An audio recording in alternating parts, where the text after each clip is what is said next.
Assalamualaikum warahmatullahi wabarakatuh. Selamat pagi anak-anak semua. Semoga dalam keadaan semangat. Dan maaf tadi ada kesalahan teknis sehingga kita harus mengulang kembali. Dalam materi kita hari ini tentang alam barzah atau alam kubur. Ini lanjutan dari minggu lalu tentang kematian.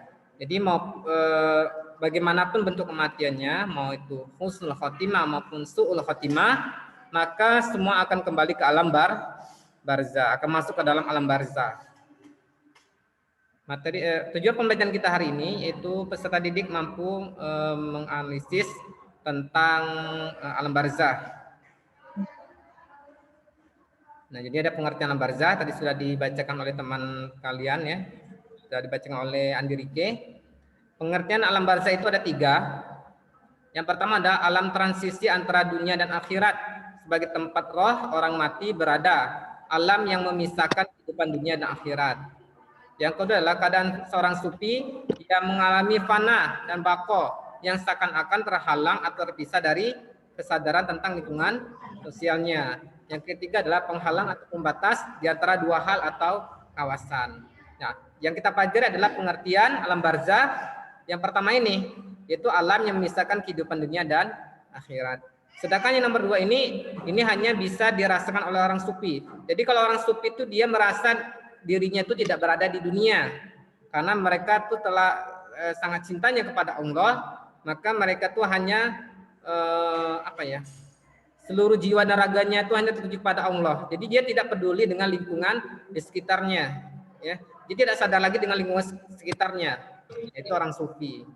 Tapi yang kita pelajari adalah pengertian yang pertama ini ya, alam yang memisahkan kehidupan dunia dan akhirat. Di sini ada dalilnya dalam surah Al-Mu'min yang artinya demikianlah keadaan orang-orang kafir itu hingga apabila datang kematian kepada seorang dari mereka, dia berkata, ya Tuhanku, kembalikanlah aku ke dunia agar aku berbuat amal yang soleh terhadap yang telah aku tinggalkan. Sekali-kali tidak, kata Allah. Sesungguhnya itu adalah perkataan yang diucapkan saja dan di hadapan mereka ada dinding sampai hari mereka dibangkitkan. Nah, jadi kalau orang di keadaan orang kafir ya. Jadi kalau orang kafir itu meninggal, maka apa yang dimintanya agar dia dihidupkan kembali. Untuk apa? Agar dia bisa beramal, agar dia bisa berbuat amal yang soleh yang telah ditinggalkan. Nah, jadi kesempatan kita yang hidup di dunia ini, ayo kita kerjakan amal soleh seperti sholat. Karena jutaan orang di alam kubur itu minta dihidupkan kembali untuk melaksanakan sholat. Jadi orang yang dalam kubur itu kalau dia orang kafir minta dihidupkan kembali, ya, agar bisa melaksanakan amal soleh yang banyak. Namun hal itu percuma. Karena apa? Karena ya batas kalau sudah seorang meninggal dunia maka terputuslah segala amal ibadahnya. Ya, tidak bisa lagi melakukan amal. Maka kita tinggal menerima panen lah istilahnya. Di dunia ini kita bercocok tanam, panennya nanti di alam kubur tadi nanti nih. Kalau misalnya kerja keras kita di dunia ini beramal soleh banyak, maka yang kita peroleh di alam kubur itu baik. Tapi kalau kita melakukan banyak maksiat, maka nanti dalam kubur kita akan mendapatkan siksaan. Jadi di alam kubur nanti kita akan dihadapkan sebuah dinding. Nah, jadi ada sebuah dinding nih. Dinding yang di mana dinding itu kalau sudah diangkat, maka kita akan menuju ke namanya alam akhirat. Nah, jadi di dalam dinding inilah kita tahu tujuan kita mau ke surga ataupun ke neraka. Ada tujuannya, nampak ya dari alam kubur itu. Tujuan akhir kita tuh kemana tuh nampak di alam kubur. Jadi manfaatkanlah di dunia ini untuk banyak-banyak beramal soleh. Karena kalau sudah meninggal dunia tidak bisa apa-apa lagi ya, hanya penyesalan. Bagaimana keadaan mayit dalam kubur atau dalam barzah? Nah, jadi keadaan mayit dalam barzah, setelah mayit dikubur maka kubur akan menghimpit dan menjepit dirinya. Tidak seorang pun dapat selamat dari himpitannya. Seperti yang dialami sahabat Nabi Sa'ad bin Mu'adz radhiyallahu anhu. Jadi meskipun saat ini sahabat Nabi tetap mendapat himpitan dan jepitan dari kubur tadi. Nah, seperti dalam diriwayatkan dalam hadis riwayat An-Nasa'i yang artinya inilah yang membuat arsy bergerak. Jadi pada saat sahabat Nabi Sa'ad bin Mu'adz radhiyallahu anhu wafat, maka arsy itu bergerak, pintu-pintu langit dibuka dan disaksikan oleh 70.000 malaikat. Bayangkan ya, sangat solehnya saat ini, tapi tetap mendapat himpitan dari alam kubur tadi, dari kubur tadi. Akan tetapi kemudian dibebaskan. Jadi gini kesimpulannya, bahwa setiap orang yang masuk ke dalam kubur itu akan mendapat himpitan dulu dan jepitan dari alam kubur tadi. Nah, karena ada amalnya langsung dibebaskan. Nah, itu kalau bagi yang punya amal soleh. Tapi kalau yang tidak punya, ya udah terserah dihimpit dia sampai tulang belulangnya hancur. Ini ilustrasinya ya, sampai tulang belulangnya hancur ya, kan dijepit oleh tanah ya. Jadi kalau kalian melihat pernah melihat orang yang dikubur, itu kan masuk ke dalam tanah hanya kasih papan kan. Nah, setelah kita langkah itu sudah tanah kubur itu akan menjepitnya tuh. Karena dia beramal soleh, kalau memiliki amal soleh maka langsung dibebaskan. Tapi kalau nggak punya sudah hancur ya. Di samping itu kondisi alam kubur adalah gelap gulita. Nah, jadi Bapak sudah tadi menerangkan bahwasanya di alam kubur itu selain kita dijepit, kondisinya gelap. Nih, kalau kita lihat, pernah lihat orang di kubur itu kan tidak ada dikasih lampu ya, lampu lilin nggak ada, apalagi HP ya, ada. Kalau boleh bawa HP kan bisa dihidupkan lampunya dak. Nah ya, jadi di alam kubur itu gelap gulita, seperti yang diriwayatkan oleh Bukhari dan Muslim. Nah, jadi ada seorang wanita atau pemuda yang biasa menyapu Masjid Nabawi, masjidnya Nabi. Ya. Nah, pada saat itu Rasulullah tidak melihat yang tukang sapu tadi. Jadi bertanyalah kepada para sahabatnya, ini di mana nih yang tukang sapu nih? Kok saya nggak lihat? Jadi kata para sahabatnya, yang tukang sapu ini telah meninggal. Jadi Rasulullah berkata, kenapa kalian tidak beritahu kepada aku? Jadi para sahabat ini menganggap bahwasanya meninggal tukang sapu ini tidak ada apa-apanya gitu, nah diremehkan saja gitu. Padahal urusan itu perlu diberitahu kepada Rasulullah. Akhirnya Rasulullah meminta agar ditunjukkan di mana kuburnya. Akhirnya Rasulullah salat gaib kepada orang yang meninggal tadi, yang tukang sapu tadi. Nah, setelah sholat, akhirnya kuburan wanita tadi yang tukang sapu tadi ini gelap. Karena salatnya Rasulullah maka menjadi terang. Nah, di sini ada sabda Rasulullah, sesungguhnya kuburan-kuburan ini dipenuhi kegelapan bagi para penghuninya. Dan sesungguhnya Allah Subhanahu wa taala menyinarinya bagi mereka dengan salatku terhadap mereka. Bayangkan ya. Berarti setelah kita dihimpit ya, dijepit lagi, gelap lagi. Bayangkanlah. Jadi kalau mencoba ilustrasi seperti ini, kita berada di sebuah kamar yang sempit, pintu terkunci, mati lampu, tidak ada angin. Nah, ya. Seperti itulah ya bentuknya ya, kurang lebih ilustrasinya. Nah, nanti setelah di dalam kubur kita akan mendapatkan fitnah atau ujian kubur. Jadi ujian ini tidak hanya di dunia, tapi di alam kubur pun ada ujiannya. Akan ada 4 pertanyaan nanti di dalam kubur itu. Nah, jika seorang hamba telah diletakkan di dalam kubur, 2 malaikat akan mendatanginya dan memberikan pertanyaan-pertanyaan. Inilah yang dimaksud dengan fitnah kubur, ya. Jadi setelah kita dihimpit dan dijepit oleh kuburan, nah terus karena amal kita akhirnya kita dibebaskan. Namun tetap kadang-kadang gelap. Datanglah 2 malaikat. Nah, di sini malaikatnya ya. Apa yang ditanya oleh malaikat? Yang pertama, saat malaikat datang, si mayat tadi itu didudukkan. Ya, didudukkan lalu bertanya 2 malaikat tadi. Yang pertama, siapa Tuhanmu? Siapa Rabbmu? Maka si mayat ini menjawab, Rabbku adalah Allah. Yang kedua, apa agamamu? Agamaku adalah Islam. Yang ketiga, siapa laki-laki yang diutus kepadamu? Jawabnya adalah utusan Allah Nabi Muhammad SAW. Dan yang terakhir ditanya, apa kitabmu? Kitabku adalah kitab Allah, aku mengimaninya, yaitu Al-Quran. Jadi ada 4 pertanyaan ini. Jika si mayit tadi mampu menjawab, maka ia termasuk orang yang soleh. Nah, kalau dia mampu menjawab, maka Allah lapangkanlah kuburannya sejauh mata memandang. Ya, terus diberi pakaian, terus diberi juga hamparan dari surga. Jadi pintu surga itu sudah nampak di hadapannya.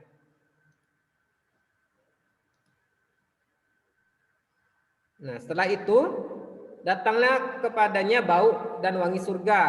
Nah, sudah dibukakan pintu surga, diberikannya lah bau dan wangi surga. Kemudian datanglah seorang laki-laki berwajah tampan kepadanya, berpakaian bagus dan beraroma wangi. Berarti orang yang dalam kuburnya adalah orang yang soleh. Lalu orang tadi ini berkata, bergembiralah dengan apa yang menyenangkanmu. Inilah hari yang engkau telah dijanjikan. Maka ruh orang mukmin ini bertanya kepadanya, siapakah engkau? Wajahmu adalah wajah yang membawa kebaikan. Dia menjawab, aku adalah amalmu yang soleh. Maka ruh itu berkata, Robku, tegakkanlah hari kiamat, maksudnya cepatkanlah hari kiamat sehingga aku akan kembali kepada istriku dan hartaku. Ya. Bahkan di riwayat lain yang pernah Bapak baca, jadi kalau orang dalam kubur yang orang soleh, terus dia bisa menjawab pertanyaan dari malaikat, ditampakkan pintu surga, dia minta dikembalikan ke dunia. Gunanya itu apa? Dia ingin memberitahu kepada sanak keluarganya untuk beramal soleh, ya, mau dikasih tahunya, karena balasan itu sudah nampak. Ya, itu kalau orang yang soleh, tapi hal itu tidak bisa dikabulkan oleh Allah Subhanahu Wa Taala, ya. Sementara kalau orang yang orang kafir, nah dia ingin, nah kita lihat keadaan orang kafir ya di bagian bawah ini ya. Nah ini keadaan orang kafir. Terlihat. Jika pertanyaan itu dilontarkan oleh orang kafir, maka apa yang dikatakannya? Nah ini kedua malaikat itu bertanya, siapakah Rabbmu? Dia menjawab, hah? Aku tidak tahu. Nah itu ya. Jadi kayak orang yang bingung dia ya menjawab. Terus mereka bertanya lagi, apakah agamamu? Dia jawab lagi, aku tidak tahu. Nah sama seperti tanyakan lagi, siapa laki-laki yang diutus padamu? Tidak tahu juga. Lalu dari langit menyeru, ya ada suara dari langit, hambaku telah berkata dusta, berilah dia hamparan dari neraka dan bukakanlah sebuah pintu untuknya ke neraka. Nah bayangkan ya, jadi kalau orang-orang kafir itu ditanya siapa Tuhannya, siapa nabinya, siapa apa kitabnya, apa agamanya, dia tidak tahu jawabnya. Dia hanya bingung, ya. Seperti orang kita bertanya kepada apa ya? Orang yang mungkin tidak berpendidikan kita tanya, pasti bingung kan? Seperti itu, ya. Akhirnya apa? Allah berikan hamparan dari neraka. Dibukalah pintu neraka. Bayangkan, kita tidur misalnya di depan kita sudah ada hamparan keadaan neraka. Ibaratnya kalau neraka itu kan api semua ya. Bayangkan kita lagi tidur lihat tujuan akhir kita itu di neraka. Luar biasa ya. Maka panas neraka dan asapnya mendatanginya dan kuburannya menjadi sempit. Tulang-tulang rusuknya berhimpitan. Nah, tadi seperti yang dijelaskan tadi ya. Setelah malaikat datang tidak bisa menjawab, tambah dihimpitnya lagi sehingga tulang rusuknya berhimpitan. Dan datanglah seorang laki berwajah buruk kepadanya, berpakaian buruk dan beraroma busuk. Lalu mengatakan, terimalah kabar yang menyusahkanmu. Inilah harimu yang telah dijanjikan keburukan kepadamu. Maka orang kafir itu bertanya, siapakah engkau? Wajahmu adalah wajah yang membawa keburukan. Nah, lalu dia menjawab, aku adalah amalmu yang buruk. Maka ruh itu berkata, Rabbku, jangan engkau tegakkan hari kiamat. Jangan engkau lambatkan hari kiamat. Ya, kenapa? Karena dia sudah melihat bakalan dia ke neraka itu, dia lihat. Bagaimana keadaan neraka itu dia lihat. Ya, bagaimana api berkobar itu dia melihat. Nah, bayangkan, maka dia minta agar lambatkan hari kiamat ini, jangan terus cepat. Ya, karena dia sudah merasakan hawa panasnya segala macam sudah terasa dia kan. Ibaratnya kalau kalian pernah lihat kebakaran itu ya, kalau kita dari jauh kan terasa ada panasnya kan. Nah sama kayak di situ nanti di alam kubur nanti. Kalau sudah dibukakan pintu neraka, terasa hawa panasnya itu. Nah nikmat dan siksa kubur, ya perhatikan. Orang yang meninggal dalam keadaan husnul khotimah akan mendapatkan nikmat kubur. Sementara orang yang meninggal dalam keadaan su'ul khotimah akan mendapatkan siksa kubur. Jadi keadaan kita di alam kubur ini itu tergantung bagaimana kita meninggal. Kalau kita meninggal husnul khotimah, kemarin sudah dijelaskan ciri husnul khotimah itu seperti apa.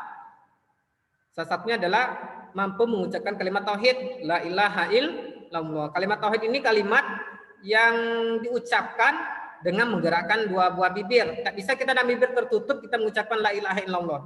Coba siapa yang bisa mengucapkan la ilaha illallah dengan bibir tertutup? Nggak bisa kan? Nah, coba ucapkan la ilaha illallah dengan bibir tertutup. Nggak bisa ya. Jadi saat orang sakratul maut itu sudah Bapak jelaskan kemarin ya. Itu sangat sulit sekali mengucapkan dua kalimat mengucapkan kalimat tauhid la ilaha illallah tadi. Ya, tergantung amal ibadahnya. Kalau dia terbiasa mengucapkan zikir la ilaha illallah, insya Allah husnul khotimah dia mudah untuk mengucapkan la ilaha illallah. Tapi kalau misalnya jarang mengucapkan la ilaha illallah, ya ini tadi bisa mati keadaan su'ul khotimah. Jadi kalau dibisikkan kalimat la ilaha illallah, dia akan mengatakan la. Dia tidak mampu meneruskan kalimat itu. Sedangkan la itu artinya tidak, ya kan? Jadi diucapkan tiada Tuhan selain Allah. Tidak ada Tuhan selain Allah. Apa katanya? Tidak. Nah gitu nanti. Makanya biasakanlah zikir la ilaha illallah ya, agar kita terbiasa pada saat sakaratul maut kita bisa mengucapkannya. Janganlah kamu mengira bahwa orang-orang yang gugur di jalan Allah itu mati. Bahkan mereka itu hidup di sisi Tuhannya dengan mendapatkan rezeki. Surah Al-Imran ayat 169. Jadi kita jangan berpikir orang-orang yang soleh itu, jangan berpikir orang soleh itu bakalan mati dan tidak. Mereka tetap hidup. Mereka diberi rezeki oleh Allah. Tapi hidupnya berbeda alam. Makanya kadang beberapa kalau misalnya yang pernah Bapak yang pernah Bapak ikut belajar ya. Biasanya kalau orang-orang soleh itu mereka bisa mendatangi orang-orang yang tertentu. Misalnya seorang guru ya atau kiai meninggal kiainya nih.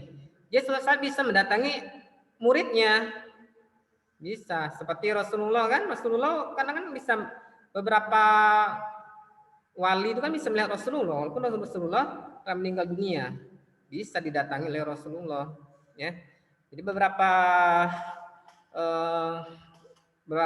ulama atau kiai itu walaupun mereka sudah meninggal dunia biasanya bisa datang lewat mimpi ya, mimpi untuk memberikan nasihat kepada murid-muridnya. Karena Bapak sendiri punya seorang guru, jadi gurunya itu ulama besar ya. Jadi seringkali didatangi oleh gurunya meskipun gurunya telah meninggal dunia. Jadi kita jangan berpikir orang soleh itu bakalan mati, mereka tetap hidup ya, tapi di alamnya berbeda. Nah ini bagaimana dengan orang kafir? Perhatikan ya. Maka Allah memeliharanya dari kejahatan dan tipu daya mereka orang kafir ya. Dan Fir'aun beserta kaumnya dikepung oleh azab yang amat buruk. Kepada mereka dinampakkan neraka pada pagi dan petang. Dan pada hari terjadinya kiamat dikatakan pada malaikat, masukkanlah Fir'aun dan kaumnya ke dalam azab yang sangat kerasnya. Jadi orang kafir ini diibaratkan seperti Fir'aun ini ya. Jadi Fir'aun ini mereka itu di alam kubur sekarang ini dikepung oleh azab yang amat buruk. Maupun pagi dan petang itu dinampakkanlah bagaimana neraka. Mau pagi mau siang ya. Bayangkan di alam kubur kita terbaring, kita nampak itu neraka. Jadi gimana ya? Kita sudah tahu tujuan kita ini jelek, lebih tersiksa lagi dalam kubur itu ya. Nah, ini ibaratnya ada gambar ilustrasinya ya. Seorang mayat di mana ada guntur-guntur di sini ya. Ilustrasi seperti itu ya. Di sini ada juga azab dililit oleh ular ya, bisa jadi. Karena siksa kubur itu macam-macam ya. Macam-macam tergantung amal ibadah kita. Oke, mungkin hanya ini dapat saya sampaikan. Jika ada yang bertanya silakan. Ada yang ingin bertanya? Pak, materi hari ini apa, Pak? Saya baru masuk soalnya, Pak. Tentang alam barzah. Siapa yang baru masuk nih? Oh, Azki. Saya baru masuk tadi. Gak apa-apa, tentang alam barzah, Azki. Tentang alam kubur. Iya Pak, siapa? Nah, jadi kesimpulannya ini alam kubur ini tergantung kehidupan kita di dunia. Saat kita sakaratul maut, kira-kira kita mudah mengucapkan lafaz tauhid atau tidak? Ya, kita mudah mengucapkan la ilaha illallah atau tidak? Seandainya kita mudah, maka kita meninggal dalam keadaan husnul khotimah. Itu salah satu cirinya. Kalau kita meninggal secara husnul khotimah, maka di alam kubur kita akan dilapangkan, diberi hamparan dari surga, dibukakan pintu surga, kita nampak surga itu seperti apa, kita nampak kenikmatan-kenikmatan surga itu seperti apa. Yaitu kalau kita meninggal husnul khotimah. Tetapi kalau ada yang meninggal husnul khotimah, salah satu cirinya adalah sulit mengucapkan kalimat tauhid, sulit mengucapkan kalimat la ilaha illallah. Maka orang tersebut sudah dipastikan akan mendapat siksa di alam kubur. Ya, tanah akan menghimpitnya sehingga tulang rusuknya saling hilang gitu ya. Terus mendapat hamparan dari neraka. Nah, jadi sekaranglah kesempatan kita dunia ini untuk banyak beramal soleh, terutama jangan sampai meninggalkan sholat 5 waktunya, karena jutaan orang di alam kubur berdoa kepada Allah ingin dihidupkan kembali agar melaksanakan sholat. Nah, kita yang sudah di dunia ini jangan sampai kita melalaikan sholat. Orang di kubur minta dibangkitkan agar bisa sholat. Jadi mulailah saat ini bagi yang belum lengkap sholat 5 waktunya, ayo berusaha untuk sholat 5 waktu, lengkapi semuanya, ya. Jangan sampai kita menunda-nunda sholat atau menggampang-gampangkan sholat. Kalau sudah menggampangkan sholat, nantilah akhirnya tidak dikerjakan, ya. Karena kesempatan kita ini di dunia ini aja. Kalau sudah di alam kubur sudah, ya, tidak lagi ada kesempatan kita untuk berbuat baik. Oke, ada yang ditanyakan? Kita ada masih waktu kurang lebih berapa nih? Kurang lebih 10 menit lagi ya. Ada yang bertanya silakan tentang alam barzah.